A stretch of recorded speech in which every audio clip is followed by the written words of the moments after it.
Titre: Le petit chaperon rouge et l'alliance avec le loup. Il était une fois, dans un petit village entouré de vastes forêts, une petite fille nommée Camille. Chaque dimanche, elle revêtait sa cape rouge favorite pour aller rendre visite à sa grand-mère qui habitait de l'autre côté de la forêt. Tous les enfants du village avaient entendu les histoires sur le loup qui rôdait dans les bois, mais Camille était curieuse et courageuse. Elle décidait un jour de ne pas laisser la peur l'empêcher d'explorer les merveilles de la forêt. Alors qu'elle marchait sur le sentier, elle remarqua quelque chose d'étrange. De petits déchets jonchaient le sol, des bouteilles plastiques, des canettes et même des morceaux de papier. Cela lui brisait le cœur de voir la nature ainsi négligée. En continuant son chemin, elle entendit un bruit derrière un buisson. Son cœur battait la chamade. N'était-ce pas le loup dont tous parlaient? Avec bravoure, elle s'approcha et découvrit un grand loup au pelage brillant, mais il ne semblait pas menaçant.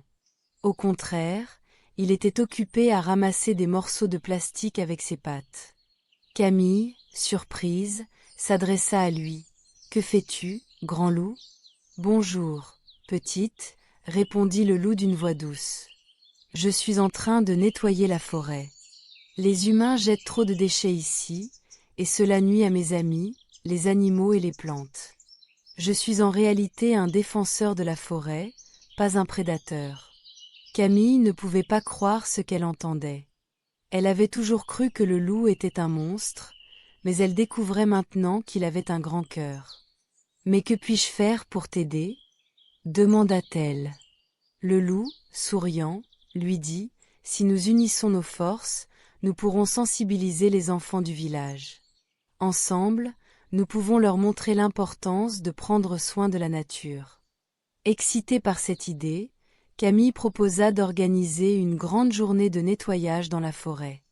Elle retourna au village et invita tous ses amis à se joindre à elle. Le jour venu, Camille, le loup et tous les enfants du village se réunirent au bord de la forêt. Armés de sacs poubelles et de gants, ils commencèrent à nettoyer. Les enfants apprirent quelque chose de précieux sur leur lien avec la nature pendant cette journée. Ils réalisèrent que même une petite action pouvait faire une grande différence. Le loup, leur incroyable allié, leur expliquait pourquoi il était essentiel de respecter l'environnement et de protéger les forêts. À la fin de la journée, la forêt brillait de fraîcheur, et tous les enfants étaient fiers de leur travail. Camille remercia le loup pour son aide et s'engagea à faire passer le message à tous. Protéger la nature était le devoir de chacun. Le loup, heureux, les regarda s'éloigner, sachant que grâce à Camille, les enfants du village prendraient soin de la forêt pour les générations à venir. Et ainsi, Camille continua de visiter sa grand-mère, mais cette fois-ci, elle était devenue la gardienne de la forêt, et le loup, son ami. Leçon de vie. Ne jugez jamais quelqu'un sur les rumeurs, car ce que l'on croit recevoir peut parfois cacher un cœur bienveillant. Il est de notre responsabilité de protéger notre environnement pour le bien-être de tous.